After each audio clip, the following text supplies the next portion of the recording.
Welcome to the Dream Journal. From the studios of KSQD in Santa Cruz, the Dream Journal is a weekly show where we explore the power of nighttime dreams through conversations with dream experts and with you. In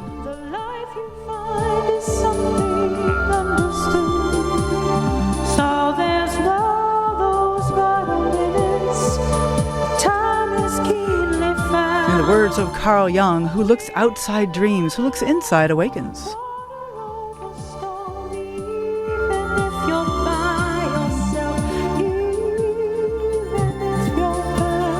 Today's music is called Untetherize.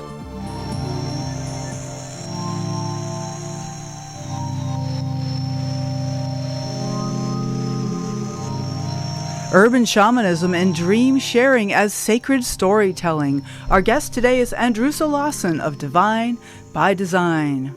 I'm your host, Catherine Bell of Experiential Dreamwork, and welcome to the Dream Journal. The Dream Journal is also a weekly podcast. Please subscribe, rate, and review. But most importantly, tell your friends. They're on a mission to get people talking about their dreams, and why not talk to your friends about your dreams? Who knows? So you can also find archives of the show at Apple Podcasts or Spotify, and also at ksqd.org/the-dream-journal.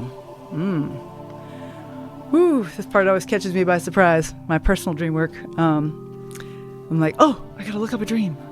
So the one that's up for me is one where I'm underwater. Actually, it's my dog. I see my dog underwater, but I'm underwater with him, and he's struggling trying to get up to the surface and clawing at the collar. And it's just a really potent image, and sometimes I get that feeling of like being underwater, like scratching at my collar.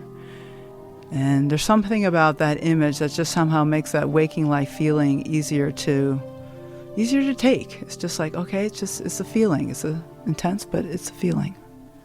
Okay, you never know what's going to come out there. So let's say hello to Andrusa. Hi. Hello, Catherine, and Wonderful. All the guests that are listening. Great, coming through loud and clear. Glad to have you on the show. So Andrusa Lawson is Vice President and Creative Director of Divine by Design. He is a dream worker exploring the process of committing the innate wisdom of dreaming into communal memory, the ability of stories to cross cultural barriers, and the unique medicine that oral traditions represent for people whose voices have been historically silenced. So a lot about dream sharing and oral traditions. So you can find Andrusa at divinebydesign.org. He's also been on the show a couple of times now, 2-3 times maybe, sometimes with Sister Salah, sometimes by himself. And he also has a podcast called I'm Not Sure How to Fix That. I'm Not Sure How to Fix This, which is such a sign of our times, isn't it, Andrusa? Absolutely. How are we going to fix this? Oh, my God. I'm not sure. Something needs to be done, right? Yeah. Mm-hmm. Yeah.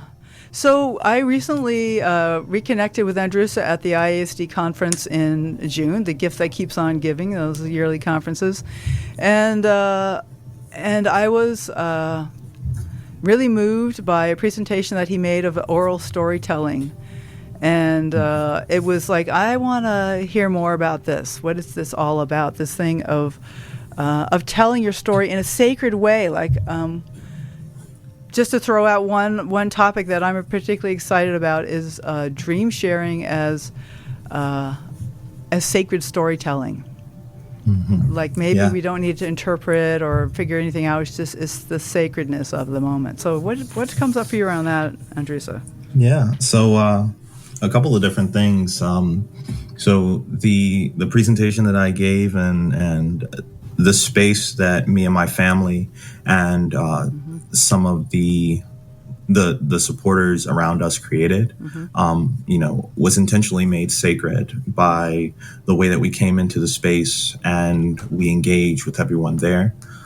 It was important for us to treat the dreams that were going to be shared in that space and the act of sharing as though the environment had to be conducive for something unexpected to happen, and potentially beyond anything I could have anticipated or anyone else could have anticipated in the room. So there is this idea that we have about when we engage dreams or when they show up in our space, that there's a need to interpret and a need to understand. And those are all wonderful mechanisms for engaging with the dream and engaging with our subconscious or spiritual space.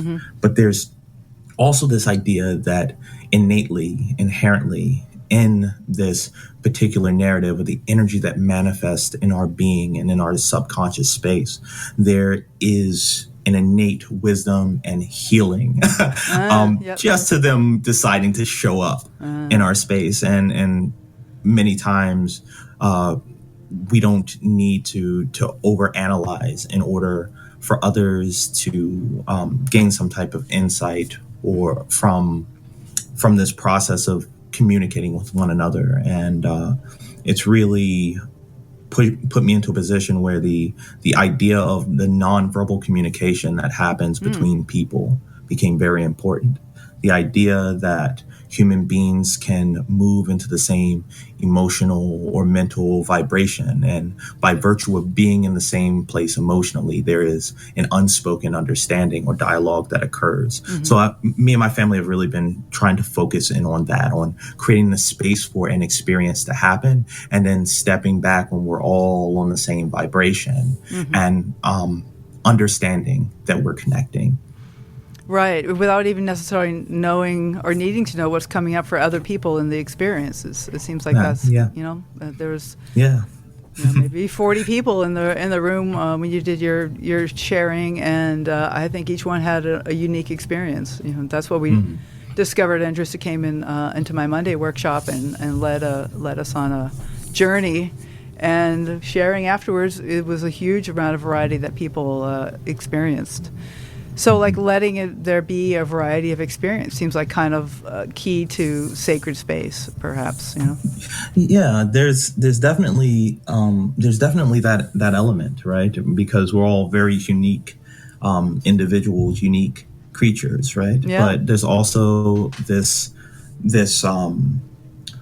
coming together, or this melding that happens simply in deciding and being intentional about creating the space together, sharing the space together. And that even though, what arises in your spiritual space is unique to you, that there's been a deep communion between all parties. And one of the things that really stood out in the workshop that we did together was that even though others were telling their own narrative, their own experience, there was always this element of someone else connecting to a particular element in someone else's telling, and then allowing that to branch and build. And I think like that notion is at the heart of communal dreaming, of shared dreaming experience.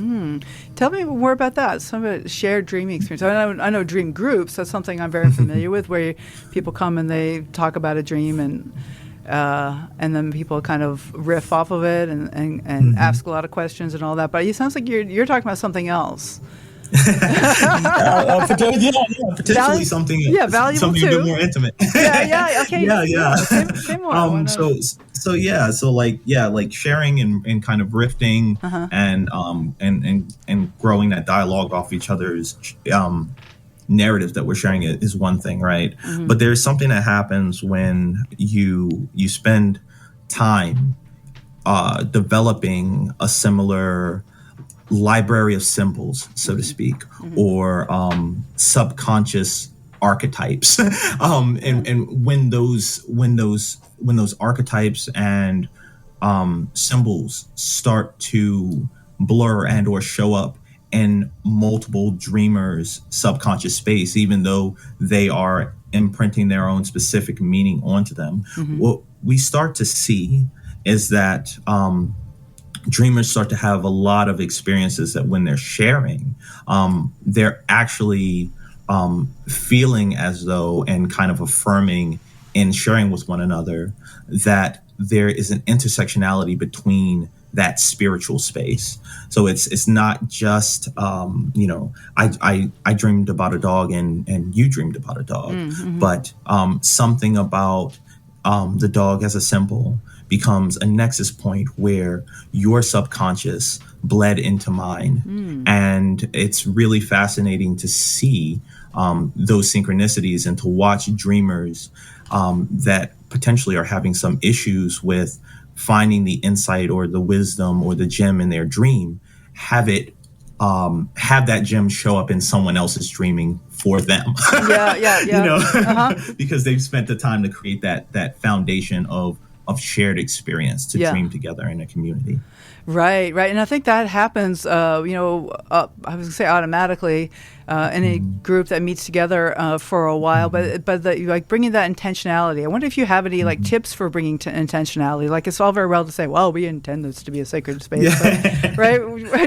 I mean, there's like for me, I like to do like you've seen in my workshops, like I do a little body-based meditation, and that kind of grounds me, brings the group together in my mind. But you have different approaches, and I'm curious what other things that you do. I would say one of the we're looking behind the curtain here a little bit. Sorry. And all right. It's entirely fine because that's one of the things too is that I'm very the dreaming doesn't necessarily belong to me or to anybody else. It's something that we all we share in and we are enriched by. So for me right now, I would say one of the strongest techniques that me and my family are using together is that the setting of space is intentionally something that multiple people within the dream group do. And, as we have other people in the dream group as well, getting them involved in the process of helping to create these containers around the space that we're supposed to be in. So there's this thing that happens in group settings where there's kind of typically there's a hierarchy, a clear hierarchy. This person is facilitating, they're setting up the space. I am participating, right? And when members of a dream group become part of, saying the prayers to spirit in order to, imbibe the energy that's coming into the space, or, adding their own remembrance or ritual, to the beginning, to the opening and closing, like that participation in actually creating the space that we're going to share, I think is very, very potent and very powerful. We didn't have as much time to do that during the workshop that I was in with you. But the way that kind of showed up was how I spoke to the process that I performed before even, picking up the mic, how it was important that everyone understood, what was being done, in order to make the space safe for everyone. Well, even like you said in Ashland, like at the beginning of your sharing there, your storytelling, you said, I ain't going to lie to you. And there's something like I've been like mulling this over, and you and I have chatted a bit about the idea that a myth is a story that's a lie, but it tells something that's true. And I wonder if dreams kind of come under that category too, that there are things that are not true, but they say something that is true. Yeah. How would you put that? So I know I have I've had a lot of people that caught my presentation where that particular line stood out for them. So just to put it into context for any of the listeners, as I was, setting the space and basically setting the expectation is what I call it. Letting people know exactly what they're going to get in, what they're getting into when they step in a room with me. One of the points that I brought up was, I have every intention of lying to you today. Right. Lying in the context, that the narrative that I present to you is not the focus of what I'm trying to do. That if we're sharing space properly and this is moving the way that I'm intending for it, the narrative will become unimportant. I could say anything. I could say there's a fish in a sink. If I've allowed us to move into the same energy, the same emotional energy, we're on the same vibration, then we can step away from words altogether and we can sit and we can have a conversation. Nice. So sometimes, when people share their dreams, they're very focused on the idea of like really catching all the details, being very accurate, because almost the analytical mind puts us in a space where, only by looking at the details and breaking them down can we decipher what this dream is all about, right? And we at Divine by Design take the approach that, if we can get to the same emotional space, even if I'm not telling you the dream exactly as it presented itself to me, I see a little resistance here on this side of the room. So let me say something a little softer and break that resistance. This is not exactly how the dream happened verbatim, but that's not the important point. The important point was I needed to break that resistance so that we can move on and get into the same space. So that's really kind of the crux of that mechanism, and admitting it first and foremost. I love that. So is this part of what you already mentioned before about nonverbal communication and dream work, that it's kind of energetic rather than, using words? Absolutely. Yeah. Okay. Yeah, it is very much at the core of my mechanism, my technique for eliciting these meditative, transcendental experiences, dreaming experiences. It comes from the nonverbal teachings of my mother, actually, who was very, very steeped in trickster energy. The idea of doing things and moving people and encouraging and or manipulating people, but never really taking any credit for anything, never needing to, right? So just that idea, I started studying trickster energy in a lot of indigenous cultures.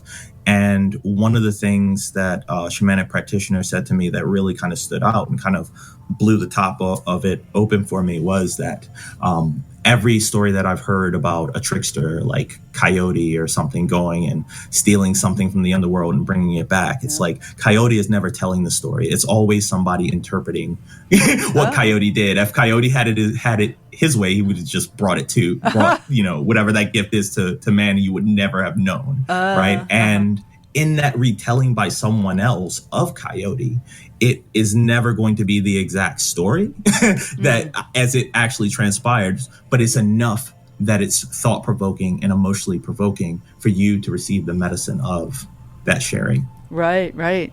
And everything you say, like, that applies about dreams too. That I don't need to parse out every little association. Why did my sister show up in that dream? Or but that's part of the texture of the dream. But I love that the traditional indigenous oral storytelling. Yeah. I think for me, it can become. I wouldn't say it's really, really difficult, but I have gotten to the point in my journaling, which dreamers, if you're not journaling, start journaling. Yeah, really. It's super critical.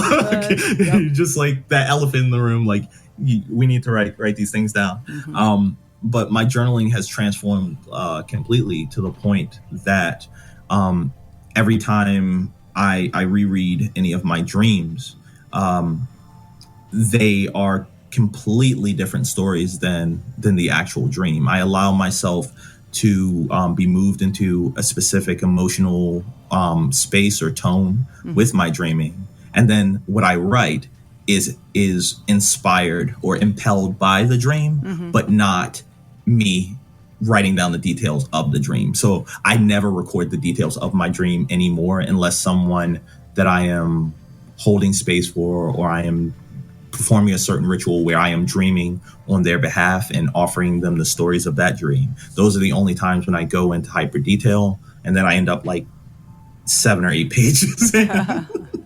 Right. So. Well, this is really helpful. I always joke that these I do these radio shows in order to educate myself, and I think you are contributing for sure, because there is a way that the last half dozen guests have all pushed me in the direction of accepting that the dream doesn't have to be this word for word thing. I mean, it's never going to be perfectly what the dream was, because the waking mind just can't encompass that. I firmly believe. Yeah. But I've had this sense of like, oh, don't mess with the dream. But there's some way that it's very valuable to catch the sense of the dream and not so much the details. Yeah, I don't know. I guess I'm open to that possibility. I still have this like ritual idealistic thing. Oh no, the dream is the dream. But at the same time, you're never going to diminish the dream or diminish that sacred experience for you if in working with it, however you decide to work with it, even if it's not necessarily the method I'm describing right now, even if it is primarily in the analytical mind, I don't think that you particularly diminish the dream in any way. Like, I think that's it's valuable always... too. Yeah. Right? It's always respectful that you have chosen to take more time to engage it, however you decide to. I love that when you say that. It's always respectful to the dream. To engage it, however you engage it. Yeah, absolutely. So I wondered if you wanted to talk a little bit about urban spirits and like the whole idea of urban shamanism. Is this a good time to talk about that? Yeah, okay. Absolutely. So I'm working on a few publications, a few books. One that I'm co-authoring with my family, and two that I've been writing myself. And at the center of one of those books is this idea of urban shamanism or urban spirit. And what I have found and what I'm intending to articulate in the future through my writing is this idea that in indigenous cultures throughout the world, the things that we created and we crafted and we put our time and our attention and our spirit into, things that we made with our hands, inherently had a sort of animism and dynamism, and in this almost anthropomorphic quality of being very alive with spirit and intelligence, just in the act of us spending that time building those spaces or living in those spaces. And there's no reason necessarily to believe that here in Western cultures or modern society, where we live in the city or we live close together, that these places that have had humans sweat and bleed and think and hope and express their visions into would not have some form of animate spirit. However, because our culture right now and really, I believe, views the existence of like soul and spirit as something that exists out there in nature, right? We lose the opportunity to connect to these new forms of intelligence within urban environments. And a lot of times, dream workers, shamanic practitioners would view urban environments as a hindrance, something that makes it difficult for you to get into a meditative state, difficult for you to connect to a higher power, etc.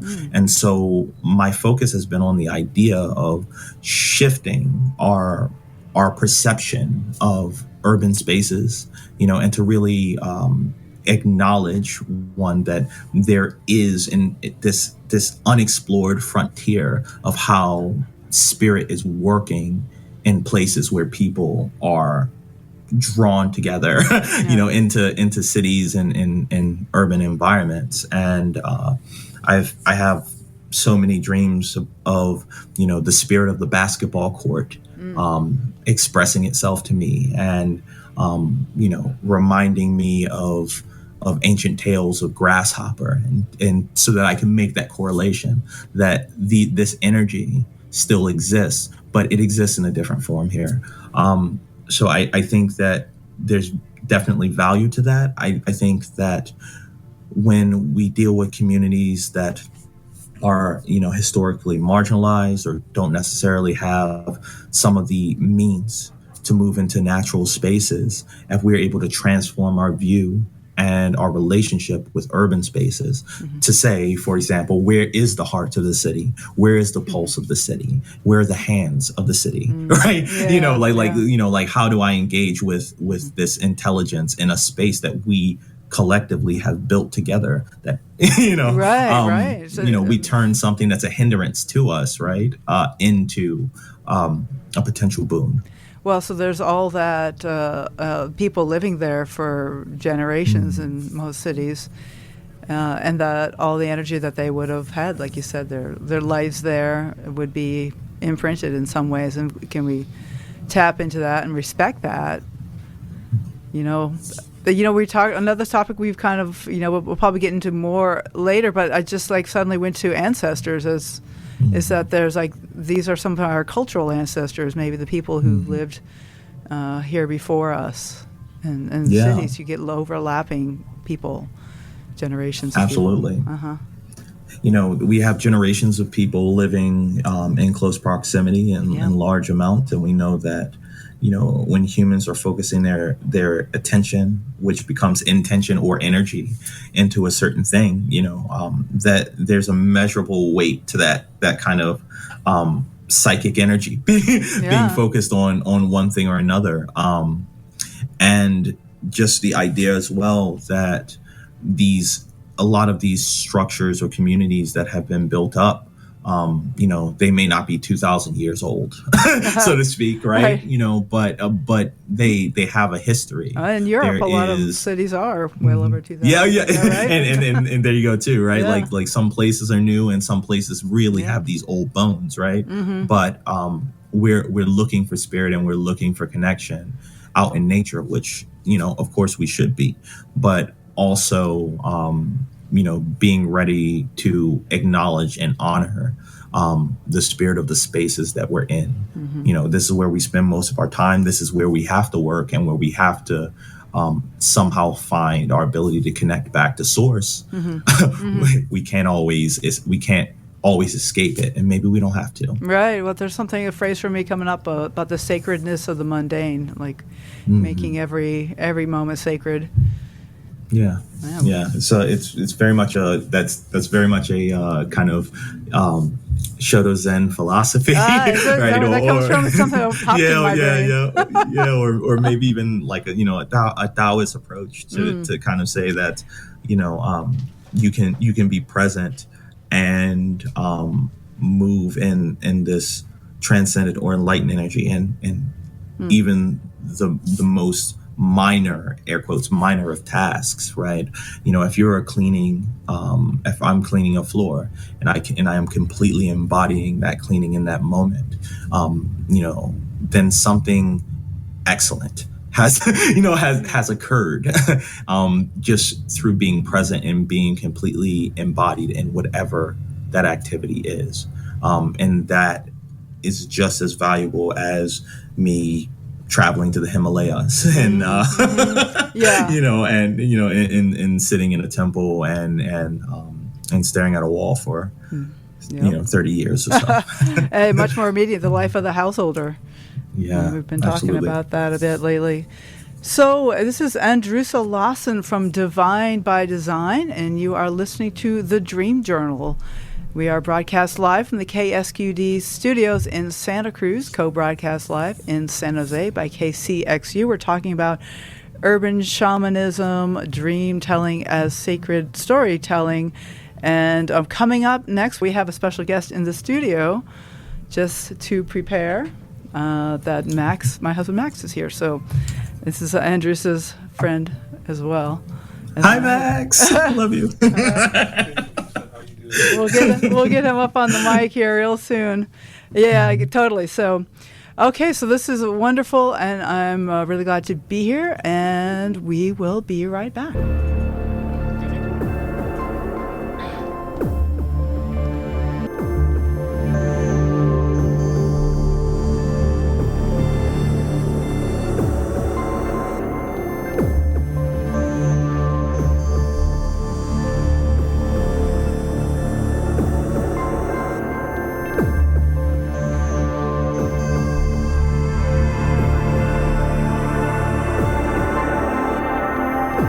This is the Dream Journal. My name is Catherine Bell. Our guest today is Andrusa Lawson of Divine by Design. You can find out about his stuff at divinebydesign.org.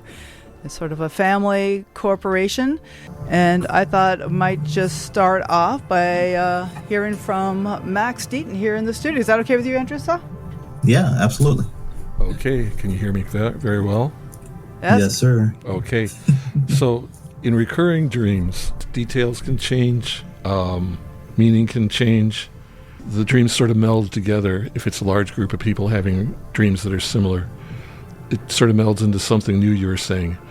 How much do you think the dreaming changes due to the group, the society that dreams it, the dreamer's view of the landscape, the mood of the groups, like the groups say soul?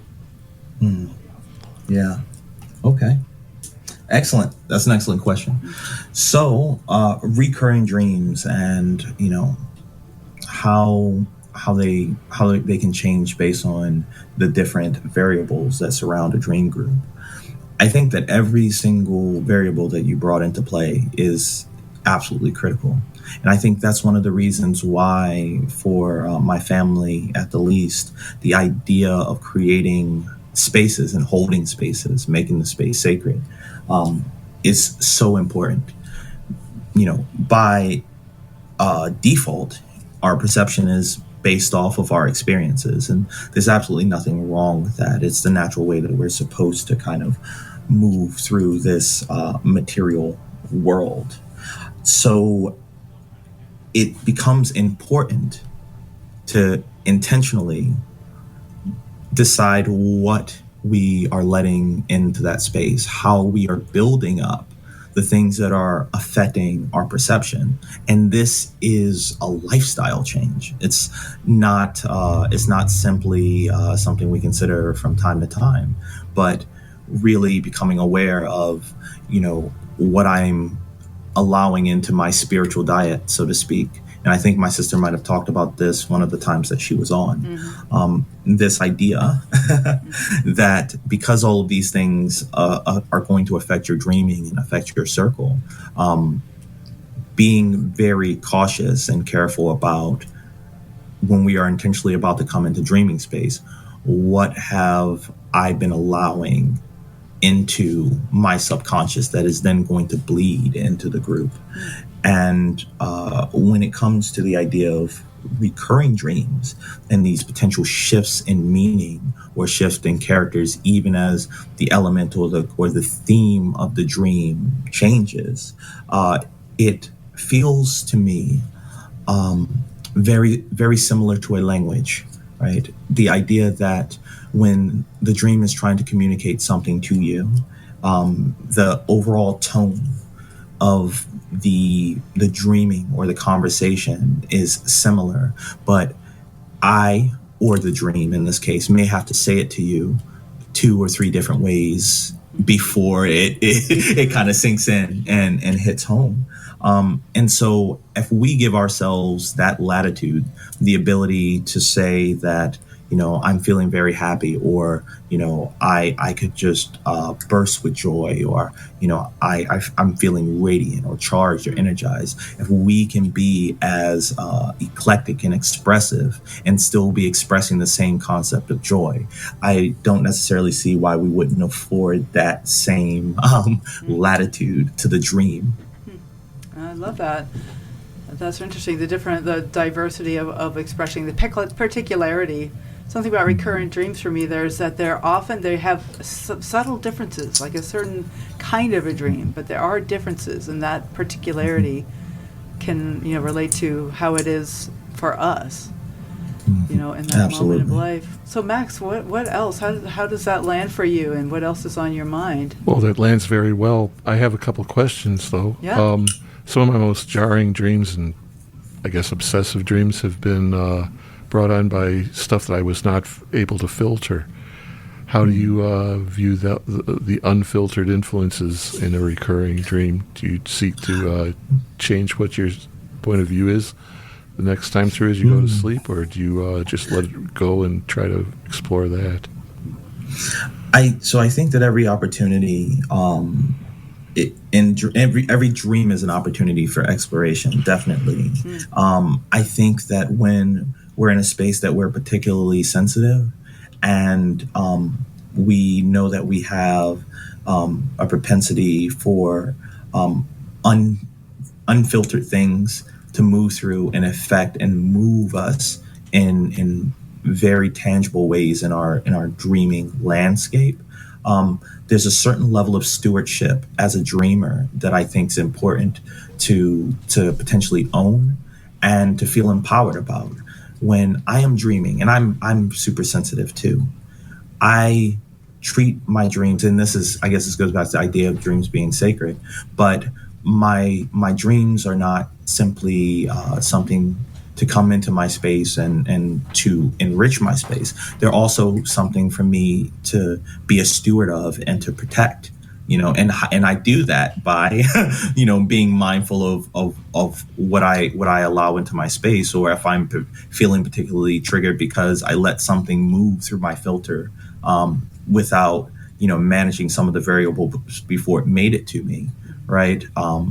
Then being compassionate enough to the dream, and this level of animism and kind of living essence within the dream.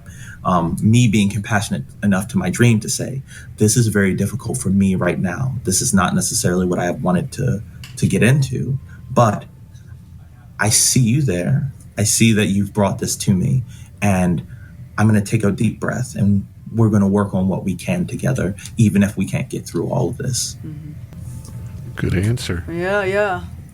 And, it's like apply to waking life situations, too. It's like maybe something's kind of unpleasant, but can I kind of work through it and,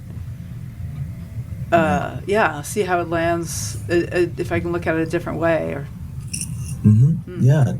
Dream, and this is one of the things, I guess, that can be potentially a disconnect when you talk to people about the fact that you're a dream worker, or that you've been working with your dreams.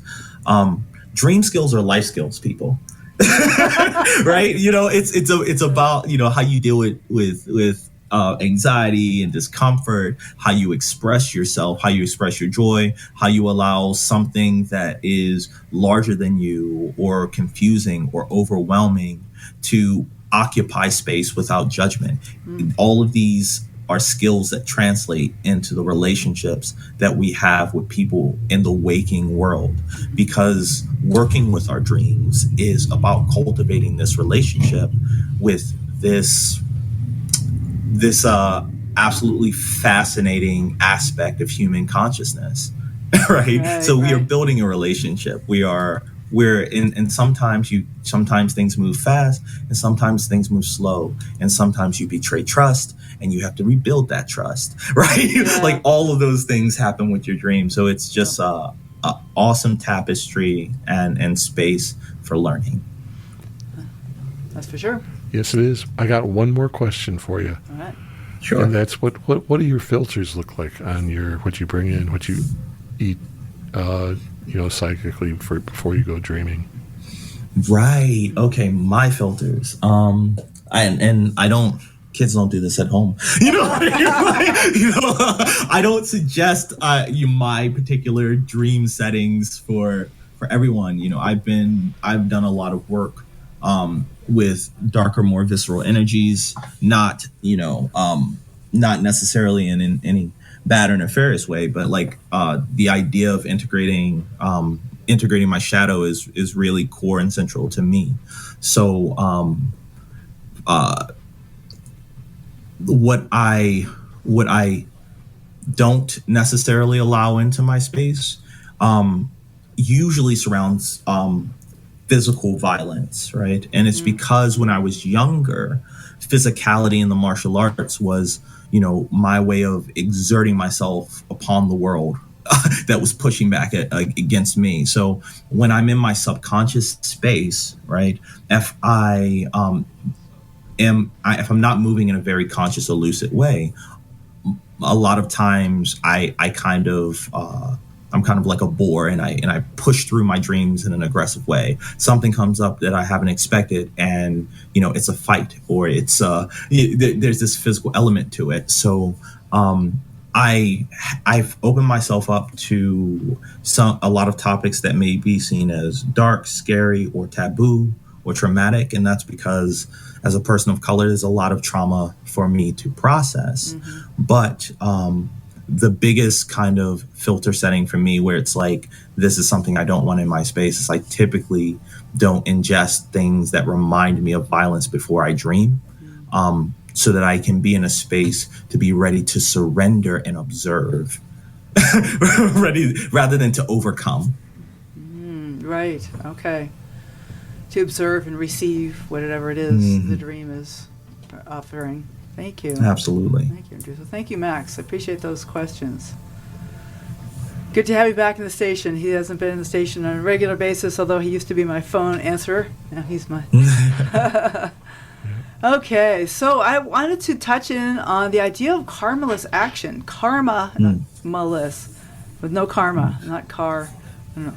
Karmaless action.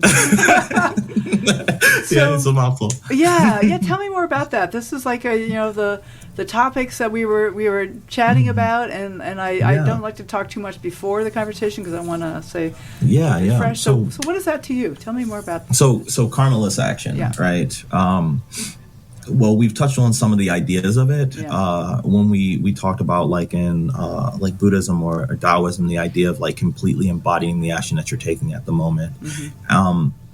So there's this concept with karma. There's kind of a slight Western misconception about karma, what I've come to understand about karma, and then this idea of karmaless action. And the conception of karma is that we perform actions, and those actions have negative or positive connotations, and that energy kind of builds up, and we kind of build up this karmic debt, right? And eventually you try to pay it off, pay off bad actions by doing good actions, try to get your ledger balanced. Those carbon offsets are really important, right? Right. Or sorry, karmic offsets. So you only just karmic them. Offsets, right? Or it's like a papal indulgence, perhaps. but perhaps so let's think about the fact that maybe or perhaps karma isn't quite what we think here in Western culture. The idea of karma that I have found as I've been studying is this idea that by performing an action of a certain quality, whether it's positive or negative, when we are unconscious, that action compels us or impels us towards actions of similar quality, right? So because we're not paying attention, we don't actually have as much latitude to choose. So if you do something negative, right, it kind of puts you in a position to do the next negative thing and the next negative thing because we're kind of sleepwalking. Right. And the same thing can happen positively, right? Like we can do something that has this kind of ripple effect positively, and we're not really thinking about the next thing, but because you fed this person, then they come back and they hand you $1, and now you have an extra $1, so it's extra, you didn't need it, so you hand it to the next person. It's not really a conscious decision. It is just the actions had an energy, and that energy is pushing you towards the next action because we're not in our awareness, right? So for better or for worse, karma compels us into action. I think I'd love to hear some examples. Maybe you're going to get to them, but maybe as part of this conversation, bring in a few examples if you could. I mean, the dollar analogy was just like off the top of my head, right.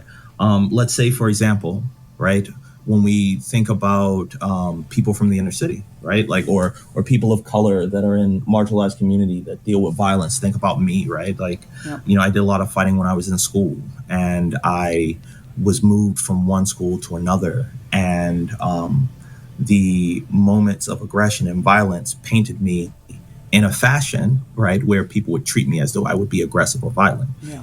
And because I was being treated that way because of an action that I took when I was moving in an unconscious way, I am compelled or impelled to continue to act in ways that reinforce that, because I'm not sitting in my awareness and saying, all right, time to break the cycle and move in a different direction. And does that eventually pipeline me into criminality? Does that pipeline me into jail? Or that's kind of like that feed of karma. You do something, and other actions that come after it that you're being kind of pushed into are building up that energy and that tension, and you have to be I'm sorry, this is right in the line of what Max was asking about filters. Like there's like that you can kind of nudge your actions in a direction that would be more fruitful, I guess. But so there's okay. So karmaless action. Yeah. Okay. Karmaless action. So we understand those two concepts. What we think karma is, a debt of good and bad, and we pay one off with the other. What karma is probably a little closer to, which is our actions have energy and they compel us into other actions of similar energy. And so a karmaless action would be the idea that in whatever I do, whatever action I take, if I am in my awareness, if I'm living or dreaming lucidly, and I am completely embodying that task, right, to the point of completion, then after the task has concluded, I don't have any lingering thoughts, emotion, hang-ups, tie-ups. There's no energy that gets tied up in that action. And interesting. And that puts me into a position where instead of potentially seeking out that action again and again, because it doesn't really feel finished, I didn't really get what I needed out of it. It puts me in a position to say, all right, that's done. And I'm in my awareness. And now I can decide to move in another direction. So it's very, very it's been very difficult for me. Well, yeah. So how do I get some? Sounds great. Yeah.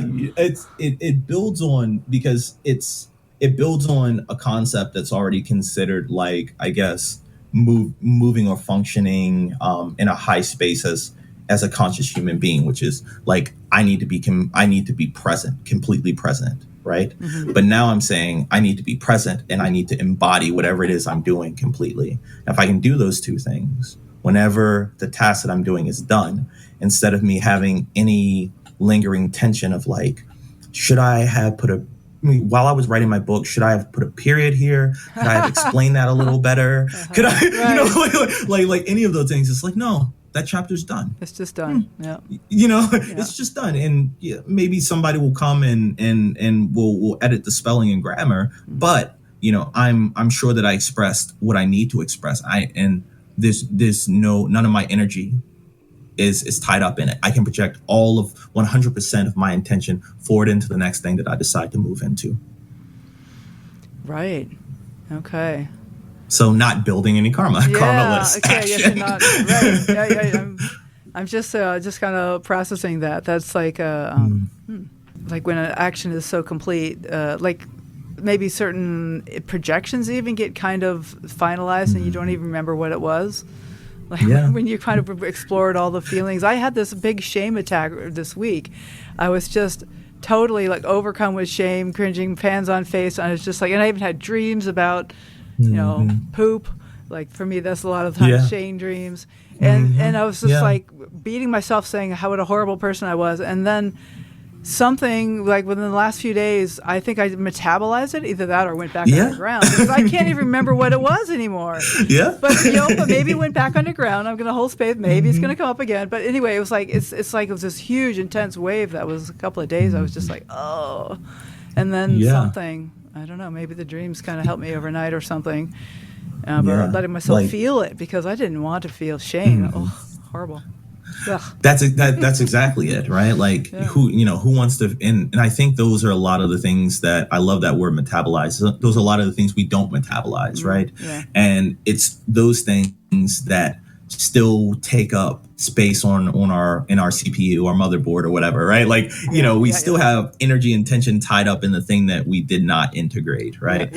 And by allowing yourself to sit with the idea of shame, right, to really go into whatever that dream space is, and to be like, all right, I felt this, I've embodied shame, I really don't want to be seen right now, but look, on the other side of this, I'm alive, like I survived shame, it didn't destroy me. I was dredging up stuff from childhood of like my siblings taunting me, and I'm like, wow, I feel like I kind of did a deep piece there or something. But there's more. Yeah. There's always more. Andrusa, this is wonderful. I want to just the last few minutes of the show is find out what else you want to say here in this space while we still have a few minutes left.